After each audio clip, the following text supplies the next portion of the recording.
Critiqué, humilié, détesté, même parfois rejeté d'avoir appartenu à une nation sans avenir et sans espoir. Traité de tous les noms, que ce soit dans le secteur de l'éducation, de la santé, de la technologie, de l'économie, du sport, de l'assainissement, de l'énergie et même dans le domaine des infrastructures.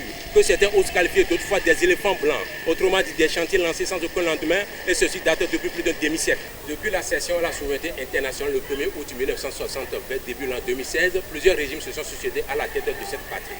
Toujours à la recherche des voies et moyens pour rejoindre à nouveau cette région située à l'ouest du continent africain.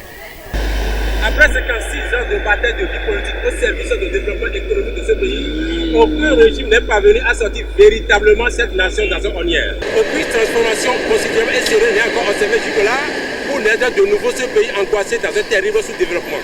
Pour que cette renaissance soit effective pour le bonheur des concitoyens, il a fallu la vision, l'intégrité, la détermination engagée d'un grand homme. Le Messie, le révolutionnaire, le bon samaritain, c'est connu sous le nom de Pata Pata, lui qui menait la majorité de son quotidien dans les affaires, en dehors de la vie politique virtuelle de cette région. Aujourd'hui, détenteur du flambeau du chef de l'État, son Excellence le président Athanase Patrice Talon, après son installation à la magistrature suprême, décide de transmuter l'impossible au réel, de faire vivre au peuple leur rêve tant souhaité à travers ces multiples réformes sectorielles qui remettent définitivement le Bénin sur les rails des pays hôtes de la sous-région et sur le continent africain. Et tout ceci en moins de 5 ans de règne.